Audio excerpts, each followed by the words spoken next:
I'm going to share with you 6 books that genuinely shifted something in me, helped me navigate through this life and feel more aligned. Yeah, that's the perfect word. And my intention is simple.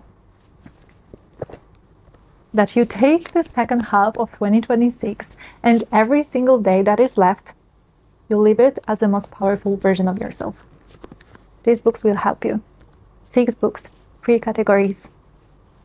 Let us get into it. The first category, self-development. And I have 2 books. Both easy to read, both incredibly powerful, and both perfect if you're just starting out. The first one, it's so dirty because I've read it 3 or 4 times already. This one is Manifest by Roxie Nafousi, and now I know what you're thinking. Manifestations, vision boards, positive thinking, blah, blah, blah, blah, blah. I was skeptical too, but this book is not that. Roxie is not telling you to sit quietly and just wait for your dream life to arrive. She's talking about something much more grounded and much more honest than that. She talks about what actually stops us from building the life we want. The self-worth, the fear, the belief deep down that maybe this is for other people, but not quite for me. And through 7 steps, she takes you from exactly where you are right now to where you want to be, step by step. No fluff, no vague advice, just a clear and honest path forward. And what I love most about this book is that this book is not passive. It doesn't ask you to believe harder or think more positively. I mean, yes, it is, but it asks you to look honestly at yourself, at what you want and what is holding you back and what needs to change in your daily life to actually get there. And every chapter has exercises, things you actually do, and that is what makes it very different from most books in this space. If you're standing at the beginning of something and you don't know where to start here. And the second book here is Let Them by Mel Robbins. Very simple cover. 2 words, let them. This is the whole concept. Let them judge you. Let them have an opinion. Let them think whatever they want about your choices, about your changes, about your direction. And then just keep going anyway. I want to be honest about who this book is really for. It is for anyone who has ever lived their life based on what other people think, who has made the decisions, big or small decisions, based on what their family might say, what their friends might think, what the people around might judge. Because here's the truth. Most of us are not actually living our own life. We are living a version of the life that feels safe enough for everyone around us to approve of. And that costs us quietly and slowly everything we actually want. So Mel Robbins says, let them think what they think and then redirect all of that energy back into yourself, into your choices, and into your life. And the moment you actually do that, the moment you stop letting other people's opinions steer your decisions, it is like putting down something very heavy you forgot you were even carrying.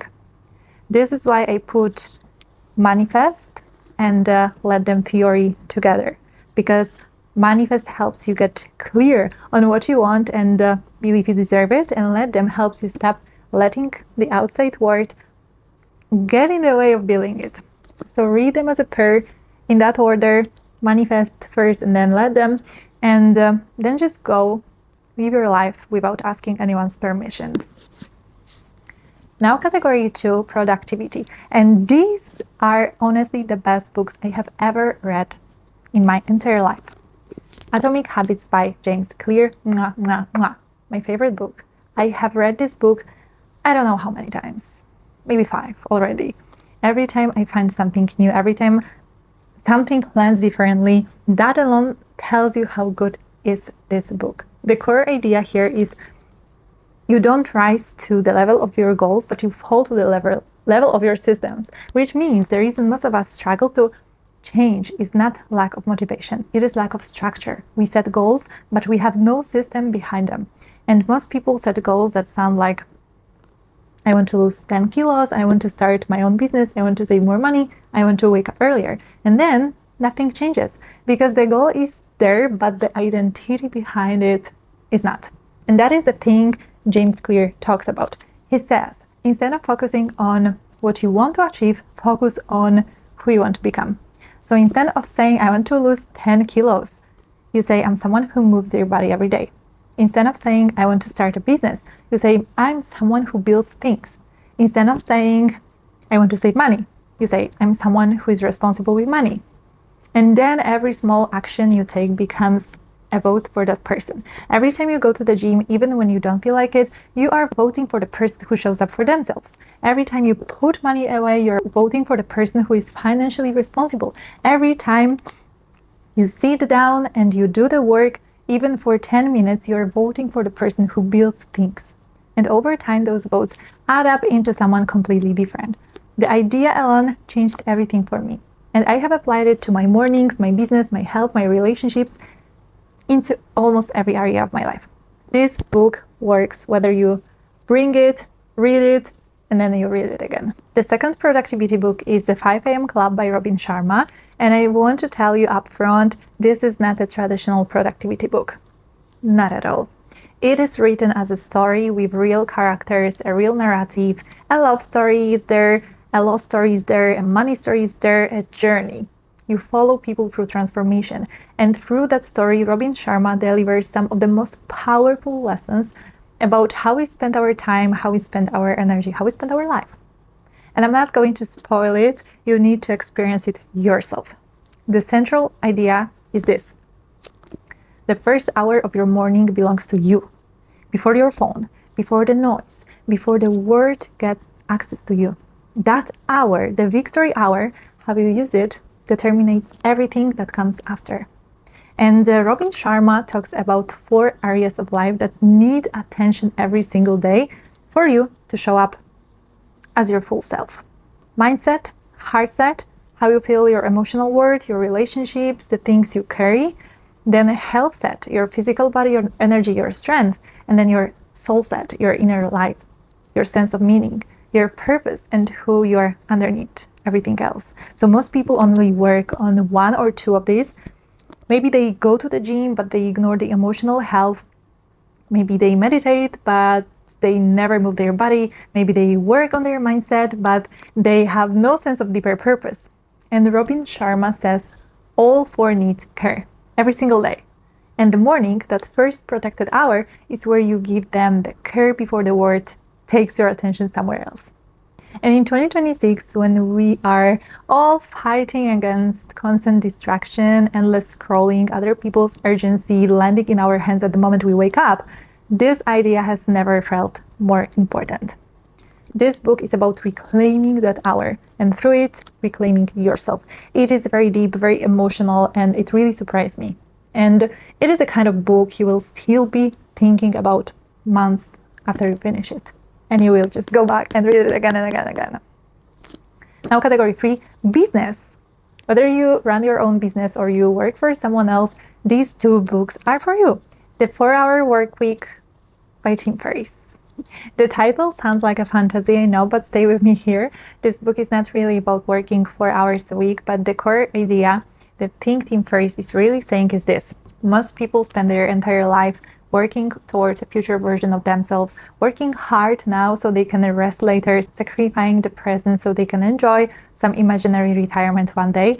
And he looks at that and says, why are you waiting? Why are you postponing the travel, the freedom, the experiences, the lifestyle to the point in the future that may never come or might come just too late?